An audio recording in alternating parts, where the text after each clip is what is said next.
And as you know, we are your election headquarters. We'll bring you all the update. But it is also because this Saturday we're having the governing New Patriotic Party launching the party manifesto. But it is a broader conversation that we want to bring you. We want to bring you all the previews, do great analysis. And when it comes to all that, the best team that you can trust is the team that is right here. Join News and the rest of the multimedia group. And we'll be speaking to Ivan Spencer. Ivan Spencer is the head of the political desk for Joy News.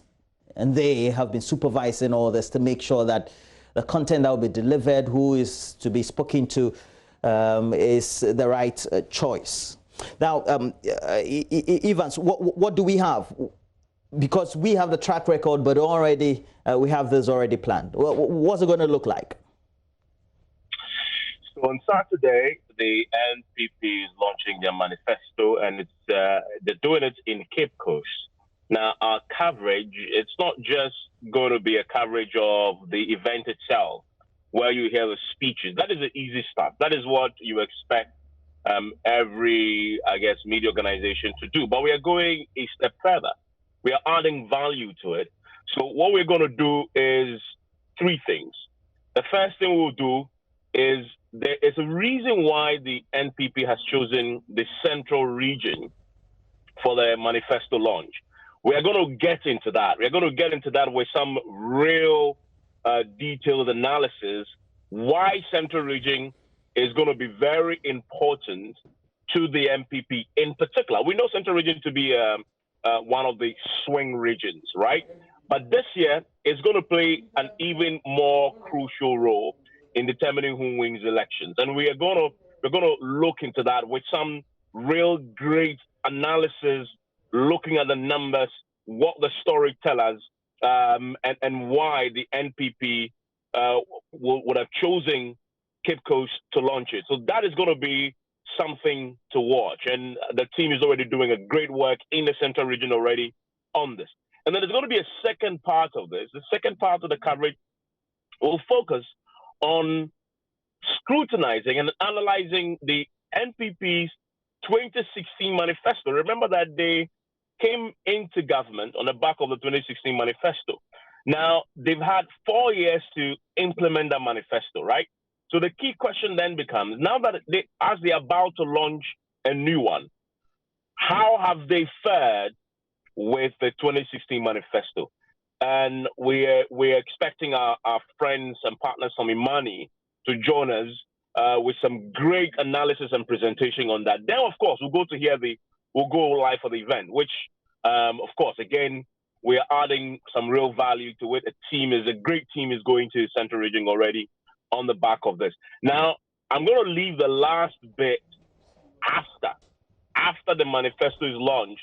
That is going to be the surprise that I'm not going to reveal now, because you have to just tune in on Saturday and just discover and learn what we plan to do after the manifesto is launched. After we get to know the highlights, you will be blown away by what we have planned post the launch. But we also do know that the reporters will be on ground, but the deployment is also going to be as it is, but differently this time because we're in 2020, aren't we? Yeah, of course. I mean, we are in 2020. A lot of things are going to be different. First time in our history, in any elections, that we are going to have 16 regions, not 10, 16. So that in itself is an unknown factor. How that will play. I mean, before this year, you had to win 4 regions. If you won Western, Central, Greater Accra, and you won Bono, you won elections, right? However, this year the dynamics have changed, so it's going to be very interesting to watch. And so it cannot be business as usual, not for the politicians, and certainly not for the election headquarters. Yeah, definitely. But look, this event is also coming just some few days after we had that town hall meeting, and also Dr. Maundu Baumia, the vice president, trying to espouse the achievement of the NPP in infrastructure solely. It looks like it just coincides with the time, doesn't it? It does. I mean, and from what our sources tell us, the original plan was to do the town hall after the manifesto launch, but I understand that the leadership thought, no, let's do it before. And so this was all planned by the party to sort of give you a taste of what to come. Because remember, for a party in government, you cannot just launch a manifesto. You have to first account for what you've done with the first manifesto. I mean, it's so basic. And so those who planned the town hall might have thought that let's isolate the infrastructure and let's render account to the people ahead of the manifesto. But it begs the question. The country, this great country of ours, is not only one that is dependent on infrastructure solely, engaging its development.